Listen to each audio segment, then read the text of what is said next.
Bab bayanul adli wa ijtinabil dzulmi fil muamalah. Pentingnya bersikap adil dan menjauhi kecurangan atau kezaliman ketika berbisnis, berdagang, berusaha atau bekerja. Bab ini lebih banyak menceritakan atau menjelaskan bagaimana ketika kita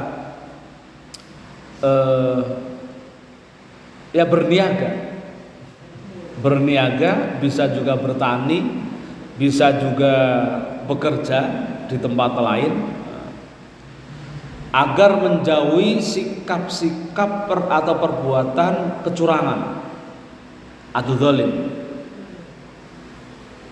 Saya awali untuk penjelasan kali ini dengan sebuah hadis yang itu bisa memotivasi kita. Tapi hadis ini dianggap mursal. Hadis mursal itu hadis yang hanya sampai pada tabi'in. Tabi'in itu kan berarti Rasul, sahabat, tabi'in. Hadis ini diriwayatkan oleh tabi'in, tapi langsung mengklaim ini langsung dari Rasul. Tapi ini hadis ini sering dipakai oleh para motivator dagang agar orang itu punya semangat untuk berniaga. Nah, jadi ada hadis yang begini, tis'atu asyarin ala rizki fit tijarah. Jadi 9 dari 10 pintu rizki itu ada di niaga, ada di perdagangan. Jadi 10%-nya itu di tempat lain. Jadi memang dari sisi substansi hadis ini sangat memotivasi kita untuk berbuat semangat berdagang. Maka jarang orang ketika berdagang itu berada dalam kebangkrutan kalau dia istiqomah. Orang dagang itu rata-rata mendapatkan minimal ekonominya stabil orang dagang itu. Karena memang banyak, saya punya saudara ya, cuman jualan barang-barang kecil, aksesoris, bandu, gelang-gelangan, itu kan, papan nama atau apa itu tiap hari itu bisa mencapai 3 sampai 5 juta, padahal kecil, tempatnya kecil, cuma di mall seperti ini. Kalau kita pikir-pikir itu nggak masuk akal, tapi bisa aja. Barangnya sedikit, ya standar lah untuk di mall. Sementara sewanya tiap hari itu udah sekitar 1,5 juta atau berapa begitu setiap hari. Tapi bisa juga. Ada di mall itu buka namanya tukang semir sepatu. Bayangin semir sepatu di mall itu yang hanya nyewa sekitar lapak 2 kali 3 meter. Itu bisa juga buat bayar sewanya yang harganya 1 juta lebih. Itu luar biasa. Nah, di situ yang kemudian hadis ini sering ada kecocokan juga di tingkat dunia nyata, bahwasanya 9 dari 10 pintu rezeki itu ada di perniagaan. Jadi kalau apapun itu, kadang kita lihat warung tuh banyak berjejer, tapi laku semua, kan gitu. Dan semua orang yang dagang pulang bawa untung. Nah, ini menunjukkan bahwasanya Allah berikan pintu rezeki yang banyak sekali di dunia perniagaan. Nah, maka kemudian karena begitu mudahnya sebenarnya pintu rezeki yang disediakan oleh Allah, lalu kita mudah mengaksesnya, maka kemudian dalam beberapa kitab ditunjukkan agar kita menjauhi zulm dan juga agar bersikap adil. Bagaimana kita bisa berbuat adil dan juga bisa menghindari perbuatan zalim atau menipu atau apapun jenisnya. Saya bacakan takbirnya. Ya'lam annal mu'amalata qad tajri ala wajhi yastamilu ala zulmin yata'arradu bihi lil 'amil li suhtillahi ta'ala. Ketahuilah bahwasanya muamalah perekonomian, perdagangan sungguh berlangsung atau berjalan, lalu kemudian di dalamnya orang tidak bisa menghindari atau orang sering terdorong untuk berbuat zalim, menipu, aniaya, yang itu tampak dari orang yang berbuat atau bermuamalah dan berimbas kepada lil muamal, berimbas kepada orang yang diajak bertransaksi lisuhtillahi ta'ala, dan itu bisa mendorong pada kemurkaan pada Allah ta'ala. Jadi, bisa melahirkan kemurkaan Allah ta'ala pada kita semua, pada kita orang yang bertransaksi. Wa hadza dzulmi ya'ni bihi mastadarru bihi al-ghair wa huwa munqasimun ila ma ya'umu darurah wa ila ma yakhussul mu'amil. Jadi kezaliman ini bisa berimbas pada dua hal. Jadi dibagi dalam dua hal. Pertama, memang bahayanya itu merata, bahayanya itu terjadi ke lingkungan yang lebih umum. Ada juga yang khusus pada para pihak yang bertransaksi. Nah, kita akan bicarakan dulu yang fima ya'umu dorohu. Resiko atau bahayanya itu berdampak secara umum. Nah, dalam sebuah hadis yang itu dijadikan kaidah, segala perbuatan yang mengandung doror, mengandung bahaya, mengandung penipuan itu haram. Kan ya? Ada nilai penipuan itu haram. Ada kaidah la dororo wala duroro. Jangan kalian membuat bahaya, membuat celaka, baik kecelakaan itu berimbas pada diri sendiri ataupun berimbas pada orang lain. Maka kemudian segala sesuatu yang berbau, mengandung nuansa doror, mengandung nuansa menipu, itu diharamkan berdasarkan hadis itu. Tidak ada penipuan, tidak ada perbuatan kezaliman yang diperbolehkan. Al-awwalu al-ihtikar. Yang pertama adalah penimbunan. Kita paham nimbun itu apa. Tapi yang jelas Rasul menegaskan berkali-kali bahwasanya menimbun barang dagangan itu haram. Dagangannya jadi haram, perilakunya haram, usahanya menjadi haram, alias ya namanya juga haram. Kenapa? Karena itu berbahaya kepada atau membawa madharat kepada orang awam. Fa idkharu ba'i ta'ami lahu yantaziru bihi ghala al-as'ar atau ghila al-as'ar. Jadi menimbun, menyimpan barang dagangan ya, untuk menunggu datangnya harga atau agar bisa menjadi harga itu mahal. Ghila al-asar, ghal huwa zulmun am. Ini kezaliman yang berimbas kepada masyarakat awam. Sahibuhu mazmumun fi syar'i. Dalam syariat itu dicela. Ya, jadi ihtikar menimbun itu dicela dalam syariat, dalam arti itu menjadi keharaman. Nah, itulah pentingnya bagi umat Islam memahami. Pada pertemuan sebelumnya saya sampaikan, ketika seorang yang beriman lalu dia berdagang bukan untuk mencari untung, tapi dia berdagang dalam rangka menolong orang. Masalah untung itu adalah konsekuensi. Masalah laba adalah akibat, tidak perlu dicari, kira-kira gitu. Karena orang berdagang itu menolong saudara kita yang lain, mendekatkan akses dari orang yang harusnya kalau beli sesuatu harusnya ke pasar, ini cukup di samping rumah atau di kampungnya, kira-kira kan gitu. Itu yang kemudian nilai ibadahnya itu luar biasa. Lalu kemudian dalam beberapa hadis disampaikan orang yang bekerja apa tadi? Man amsa bi'amali yadihi kalan amsa maghfurun lahu.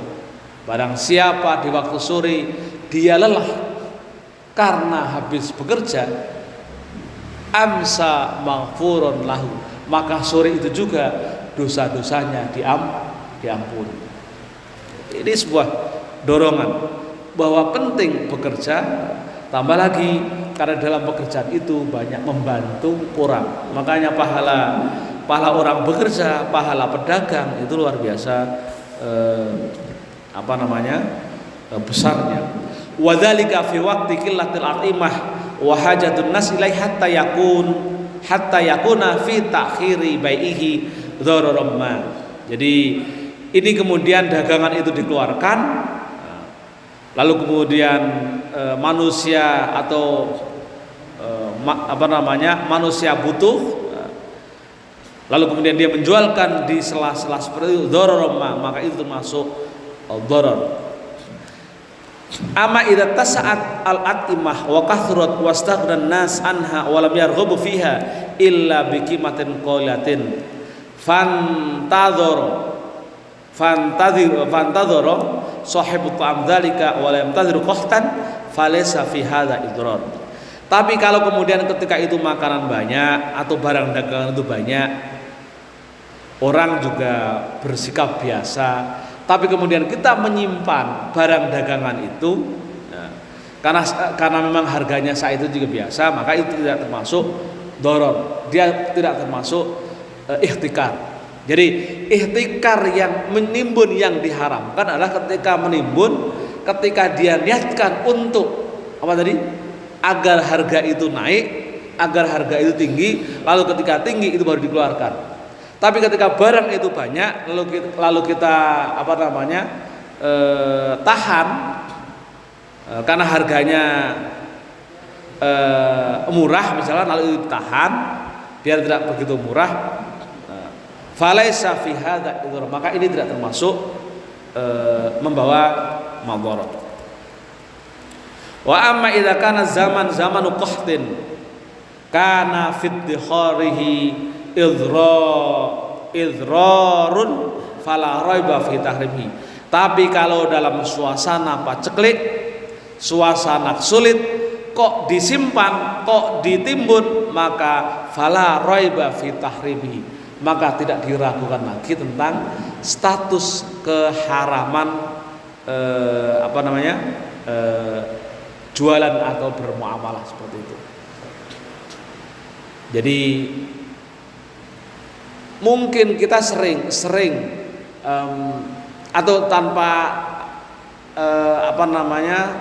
niatan, atau ada niat sedikit ketika dagang, wah saya simpen dulu biar mahal dulu. Nah, udah niat begitu, itu sudah setidaknya barang dagangan kita sudah jauh dari keberkahan. Niat ada dalam benak kita, saya simpan dulu saya tahan dulu itu sudah ada niat untuk menahan biar harga mahal, maka itu sudah menghilangkan keberkahan. Ingat, kita berusaha, kita bermuamalah, kita berdagang, itu bukan banyak untungnya yang kita cari, tapi keberkahan yang kita cari, ya. Wa ma'a adamu dharar la yahlu ihtikarul aqwat an karahiyatin fa innahu yantaziru maba'il dharar wa huwa irtifa'ul asar wa intidharu maba'il dharar aidan mahdhurun kan tidhari 'anil dharar waskan dunahu wa intidharu 'anil dharar aidan huwa dunal dharar fa bi qadari darajat idrar tatafawat darajat karahiyat tahrim. Jadi ini penegasan bahwasanya ihtikar atau menimbun itu tidak terbatas, tidak dibatasi pada ihtikarul aqwat, pada makanan pokok. Yang lainnya pun masuk bisa masuk dalam ihtikar ketika itu berkenaan dengan kemaslahatan umum dan niatnya adalah untuk menaikkan barang, menaikkan harga. Jadi selama ini timbunan barang kalau memang yang terkait dengan maslahatul am, kepentingan orang banyak, itu berkaitan dengan makanan atau akwat atau kud, makanan pokok, atau kalau kita sembako, 9 bahan pokok, kan gitu ya.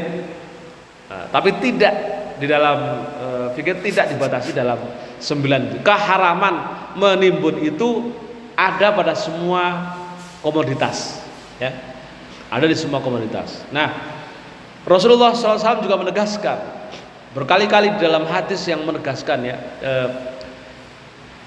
man ghassana falaysa minna, barang siapa yang berbuat curang, menipu, falaysa minna, maka tidaklah ia bagian dariku, bukan pengikutku. Man ghassana falaysa minna. Jadi ghish, menipu, itu menjadikan kita tidak merupakan bagian dari Rasulullah. Maksudnya apa? Ya. Kalau ada hadis falaysa minna di dalam apapun, maksudnya Rasulullah tidak bertanggung jawab. Fa anna bari'un min. Jadi makna falaysa minna dalam beberapa hadis, kalau ada kata maka dia bukan termasuk golonganku, itu artinya nanti di akhirat Rasul tidak bertanggung jawab. Rasul tidak akan bakal memberikan syafaat. Gitu ya. Ya maksudnya kita termasuk masih masuk umatnya Rasulullah. Tapi ketika dia berbuat menipu, maka Rasul tidak bertanggung jawab. Ana bari, dia Rasul tidak berlepas tangan. Misalnya gini, ada beberapa hal kalau misalkan kita beragama, ya, beragama, ada syariat dalam agama, itu salah satu anjuran untuk beristihad bagi kita yang berilmu atau memiliki kompetensi, dianjurkan untuk beristihad. Lalu istihadnya salah. Nah ingat, ketika istihad salah, itu kata Rasul, falahu ajrun, maka baginya 1 pahala. Tapi kalau benar, falahu ajroni, maka baginya 2 pahala. Kan gitu ya. Itu istihad dalam agama. Karena Rasul pernah mengatakan seperti itu. Misalkan ketika nanti di persidangan di mahsyar itu diperiksa, dihisab, wah kamu ini beristihad salah. Mungkin malaikat, menurut rumus malaikat, catatannya orang kalau begini harus begini. Kok kamu begitu? Di sidang. Nah nanti Rasul akan membela, oh itu umatku karena dia sedang beristihad, ya, tapi salah. Contohnya begini, contoh yang contoh ketika dulu, ini yang gampang, yang paling dekat adalah COVID, ya. COVID itu MUI sampai menerbitkan pedoman. Pertama, tidak untuk sementara sholat di masjid dikosongkan, misalkan gitu ya. Itu kan istihad. Itu kan istihad. Para ulama berkumpul istihad, lalu kemudian saat itulah masjid ditutup. Nah, dalam catatan malaikat misalkan, bahwasanya sholat jamaah yang afdal itu di masjid, misalkan gitu ya. Lalu suatu saat para ulama di akhirat itu disidang, di yaumil hisab disidang. Dapatlah nih para ulama dianggap salah oleh para malaikat. Nah, gitu. Dianggap salah oleh para malaikat. Maka kemudian masuk dalam dosa. Nah, karena dia istihad berdasarkan bahasa ilmunya, karena Rasulullah pernah mengatakan fa in ahta'a falahu ajrun. Jika dia beristihad lalu salah, maka baginya 1 pahala. Nah, itu Rasul akan membela. Kan gitu ya? Itu contoh. Rasul akan membela. Tapi kalau kita berniaga lalu menipu, ya menipu itu kalau dalam satu kasus ada pernah diceritakan ya.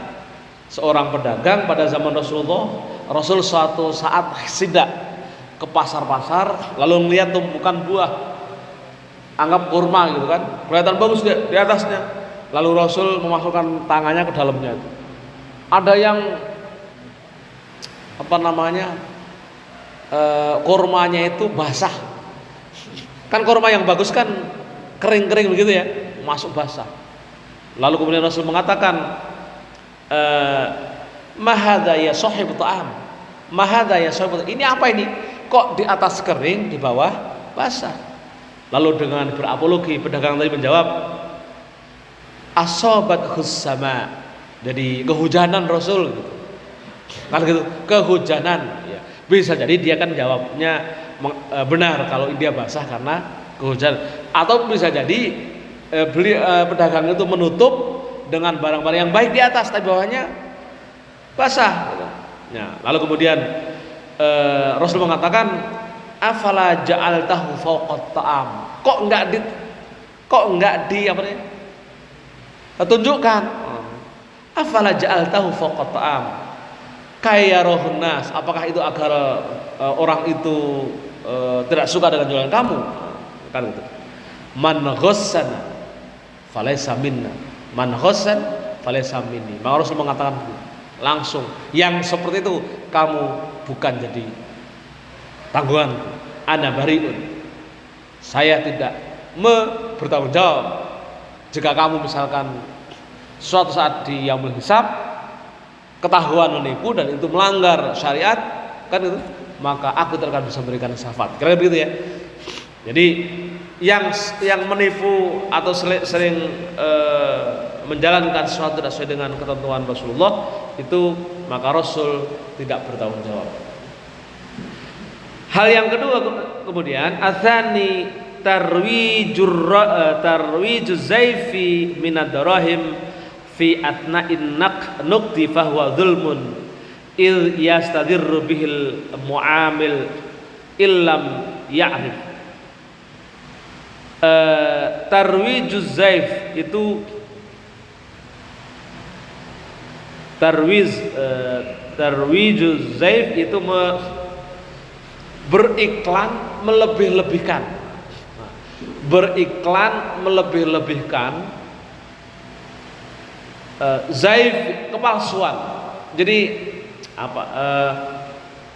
barang itu biasa saja tapi dijualnya pokoknya kalau beli barang ini bisa bla bla gitu. Atau yang biasanya kalau kosmetik itu, kalau pakai kosmetik ini, kalau perempuan ya, bisa glowing seperti keramik misalkan.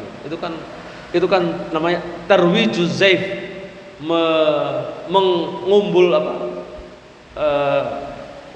mengunggul-unggulkan kepalsuan.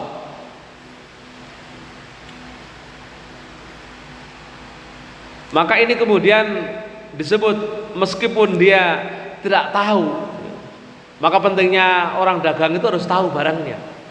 Jual sarung, jangan sarung ada cacatnya, itu jangan sampai wah sarung ini bagus, lalu kita diam aja, orang itu sampai ngelihat cacatnya, diam aja.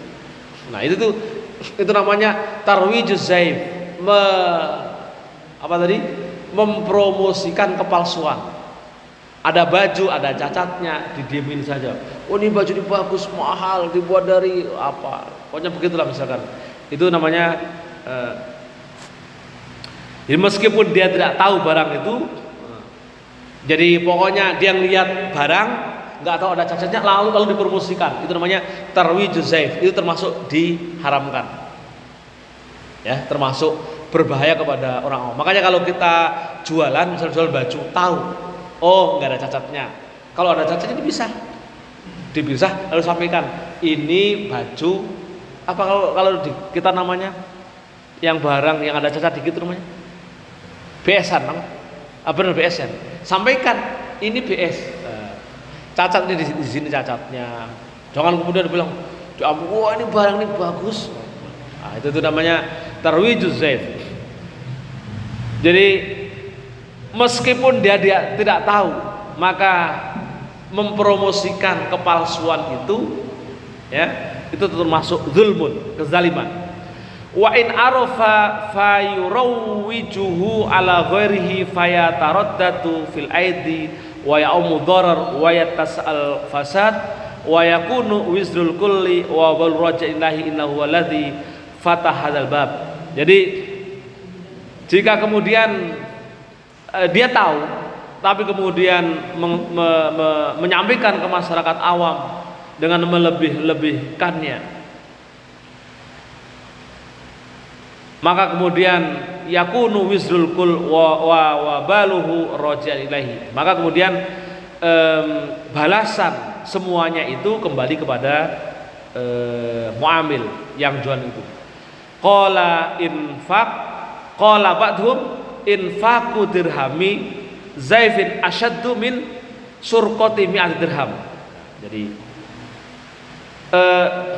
memberikan nafkah 1 dirham dari kepalsuan, dari hasil penipuan, asyaddu min surqati mi'at dirham, lebih jahat, lebih buruk dari apa? Pencurian 100 dirham. Jadi memberikan nafkah dari hasil tadi penipuan, asaddu min surqati mi'atu dirham, lebih dari apa namanya, lebih buruk daripada pencurian 100 dirham. Sampai begitu ya. Li'annahu, kenapa? Li'anna surqata maksiatun wahidatun, karena tindak pencurian itu maksiat individu. Sementara ketika dia mempromosikan kepalsuan, itu berdampak kepada masyarakat banyak. Wa qad tammat wa qat'at wa maksiatu infaqu zaif qad yakunu alaihi wizruha ba'da mautihi. Di dalam kitab ini dijelaskan bagaimana dampaknya ketika orang memalsukan,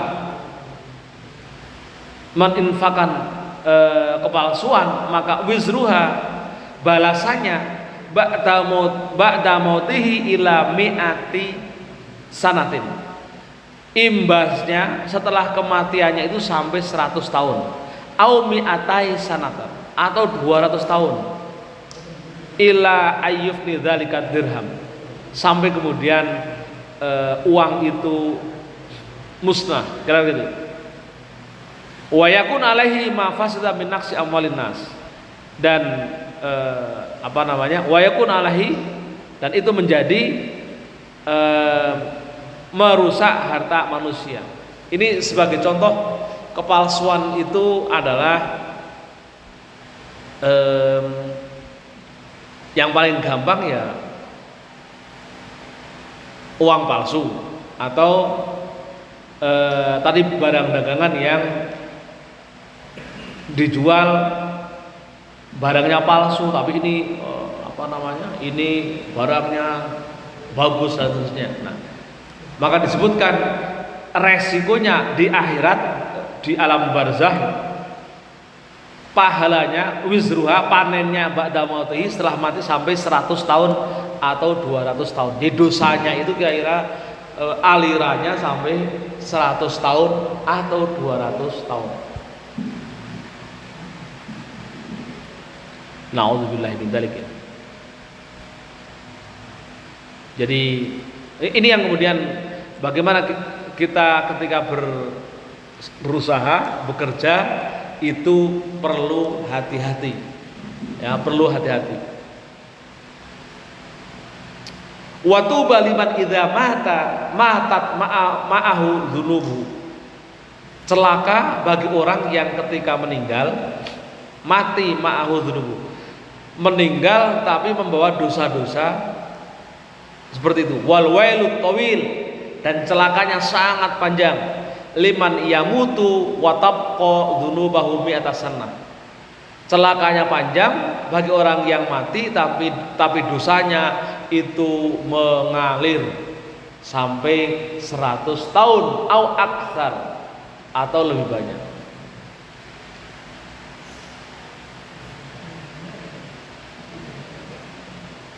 Jadi dosa mengalir sampai 100 tahun. Padahal kita hidup cuman ya rata-rata 60-an, tapi ini dosa mengalir. Itu yang disebut dengan dosa jariyah. Dosa jariyah.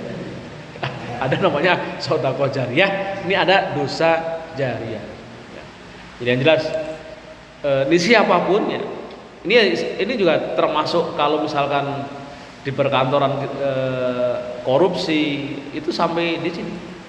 Watab qadzunubahu mi'atan. Karena termasuk apa? Wal wailut tawil. Wal wailut tawil, kecelakaannya itu panjang sampai ke apa namanya? Sampai 100 tahun. Au aktar. Yu'adzibu biha. Yu'adzabu biha, disiksa karenanya 100 tahun. Fi qabrihi, di dalam kuburnya. Wa yas'alu anha ila akhiri inqiradhiha, sampai kemudian kira-kira barang itu lenyap musnah di dalam di dunianya itu. Mengerikan sekali ya. 100 atau lebih banyak, yu'adzabu biha, disiksa. Jadi selama itu jariyah, dosa itu mengalir, yu'adzabu biha fi qabrihi, disiksa di kuburnya, ila akhiri inqiradhiha, sampai barang yang ditipu itu apa, barang yang tadi dipalsukan tadi musnah. Qala ta'ala wa naktubu ma qaddamu wa atharahum, dan kami mencatat apa yang kalian lakukan sebelum itu, wa atharahum, dan jejaknya, dan setelahnya, dan dampaknya. Ay naktubu aidan ma akharuhu min athari amalihim kama naktubu ma qaddamuhu. Jadi malaikat atau Allah mencatat imbasnya dari akibat dari amal-amal perbuatan mereka, perbuatan kita. Maka itu ya. Yang baul insan yauma idzin ma qaddama wa akhar. Jadi dalam firman yang lain ya, pada saat itu manusia menanam hari itu, maka dia apa namanya, bima qaddama wa akhar, maka dia akan tetap tumbuh sampai akhir apa yang berkelanjutan. Wa innama akhara atharu amalihi min sunnatin sayyatin.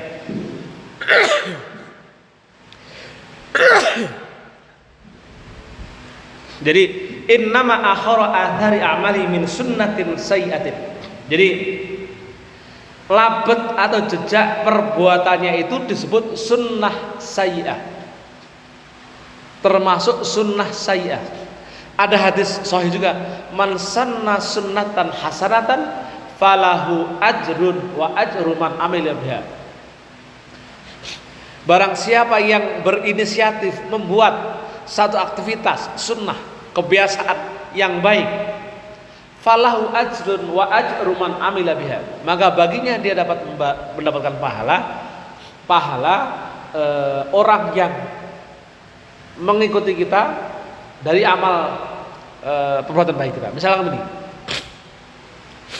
saya contohkan ini, kita membuat majelis taklim, gitu ya, menyelenggarakan majelis taklim atau majelis selawat atau majelis apa yang itu, maulid, selawatan.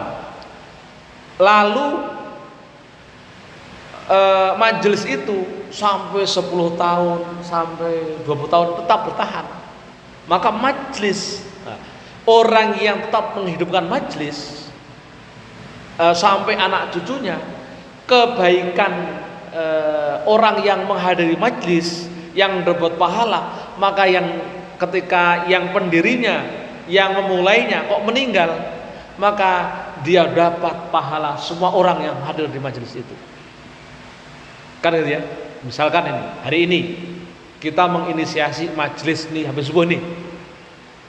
Ini nanti kok setelah kita meninggal, mungkin Pak RW pesan sama anaknya, nah nanti kalau untuk ngaji subuh itu ikut ya. Wah gitu kan, sampai punya anak cucu tuh banyak. Kalau subuh datangnya siapapun itu ustadznya, kalau ngaji datang sampai bertahan sampai 10, 20, 30 tahun, maka selama anak cucunya atau yang pernah diperintahkannya hadir ke majelis itu, maka dia dapat pahala sama nilainya dengan yang hadir itu. Jadi kalau misalnya kita meninggal, yang hadir satu, pahalanya misalkan hadir saat itu khairum min sholati alfi rakaatin, lebih baik dari sholat 1000 rakaat. Kan ini kalau hadir nih, kita hadir di sini mendengarkan, ya walaupun juga seder-seder sambil ngantuk-ngantuk nggak apa-apa, pahalanya khairum min sholati alfi rakaatin, lebih baik daripada sholat 1000 rakaat kan itu. Nah kita meninggal, anak kita ngikut, ponakan kita karena perintah kita dapat 1000 dari orang itu, sama dapat pahala. Nanti cucunya lagi dapat lagi, cucunya ikut dapat lagi. Itu namanya man sanna sunnatan hasanatan falahu ajrun wa ajru man amila biha. Barang siapa yang berbuat baik lalu kemudian diikuti perbuatan baik itu, maka dia dapat pahala berinisiatif berbuat baik dan juga mendapatkan pahala dari orang-orang yang diajak berbuat baik. Kan gitu ya. Nah, sunnatan sayyi'atan.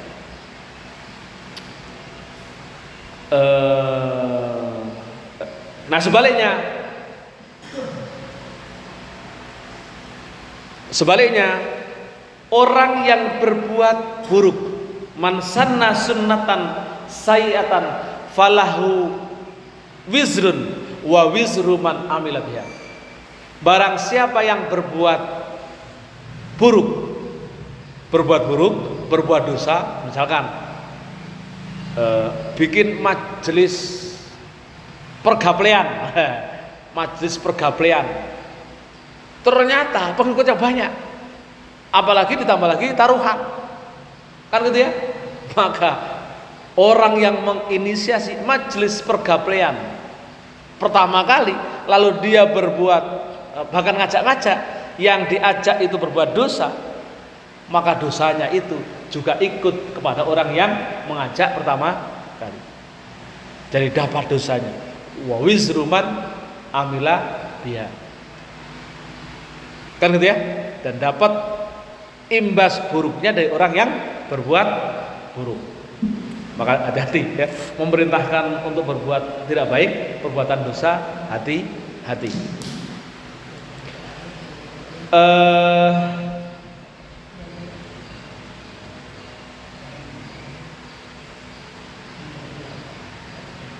Raqaz zaif umur minha anau idza radda alaihi syai'un min fayambaghi ayat rahu fi bi'rin bihaitsu la tamtadu ilaihi al-yad wa iyyahu ayyuraju fi bain akhar fa in afsadahu bihaitsu la yumkinu ta'amul bihi jaza. Nah, mengakhiri kepalsuan itu boleh. Ini dicontohkan di sini.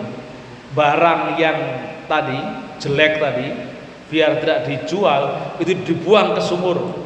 Ini bahasnya dibuang ke sumur. Itu boleh, biar tidak berdampak dosa jariah. Wa minha anhu, tapi ada juga wa minha annahu yajibu ala tajir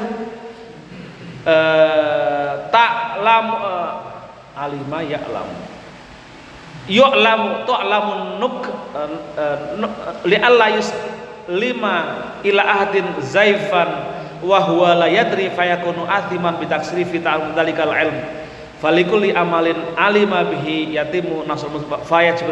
Jadi ketika ada cacat, untuk menghilangkan biar itu tidak menipu ya, maka kemudian ada anjuran disampaikan cacatnya, maka itu bisa mengakhiri dosa kalau kita menjual kecacatannya, bisa mengakhiri itu ya. Jadi sehingga kemudian termasuk di dalamnya dengan memberikan harga yang memang harga ketika barang itu cacat. Misalkan barang baju harga kalau aslinya 200.000, karena ada cacat menjadi 100.000 atau 50.000 misalkan begitu ya. Udah datang? Tanya bundanya, Pak. Ya.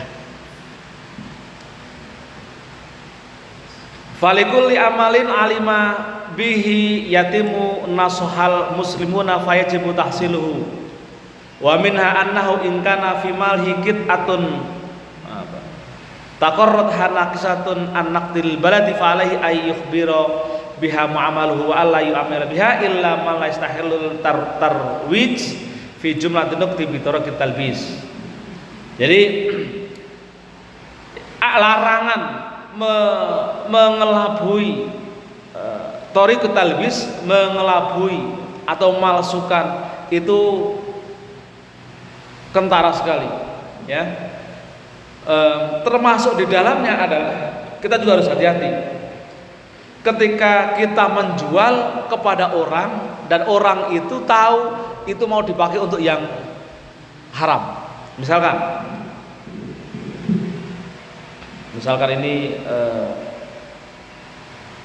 fa amma may yastahilu dzalika fataslimihi ilaihi taslitun lahu alal fasad wa huwa kaba'il an. Kita juga harus menyelamatkan ketika menjual. Misalkan menjual baygon. Baygon kan biasa untuk nyemprot nyamuk.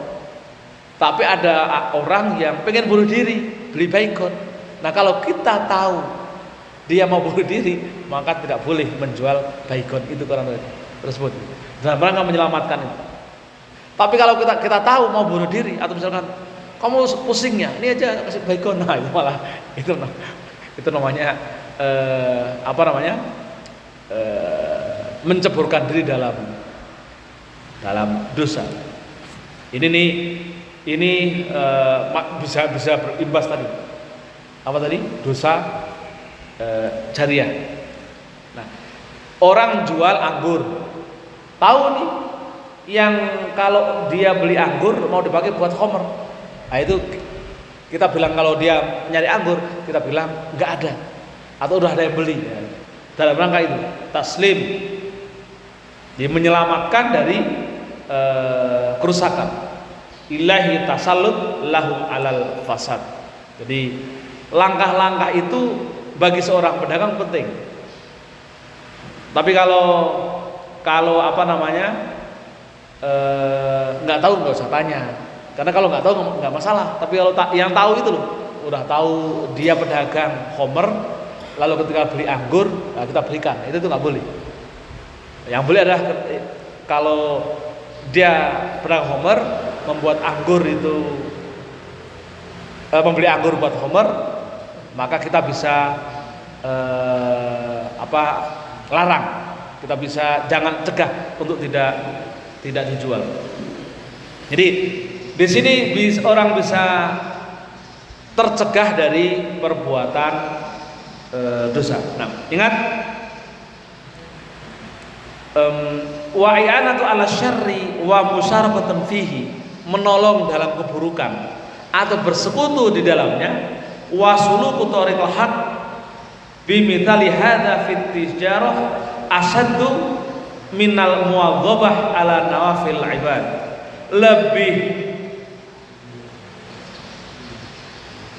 Lebih dahsyat daripada orang yang tekun dalam ibadah sunat.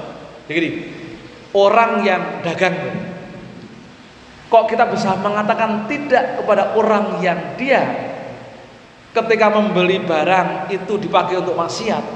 Maka di sini asadu minal muwadzabati ala nawafilil ibadah. Jadi itu lebih baik, lebih dahsyat daripada orang yang sholat khusyuk, sholat sunat khusyuk gitu. Jadi mencegah seperti itu pahalanya udah luar biasa. Dapat asyaddu minal muwadzabati ala nawafil ibadah. Lebih dahsyat daripada ibadah sunat yang dilakukan khusyuk. Misalkan anggap kita itu sholat qiyamul lail, soalnya khusyuk banget. Kita dagang, suatu saat ada orang yang tadi mau beli untuk maksiat, untuk kemaksiatan, kita cegah. Hanya sekali begitu, pahalanya asyaddu alal muwadzabati ala nawafil ibadat wa tahalli wa tahallalah. Jadi lebih dahsyat daripada ibadah-ibadah sunat yang khusyuk banget. Wallahu a'lam bishawab.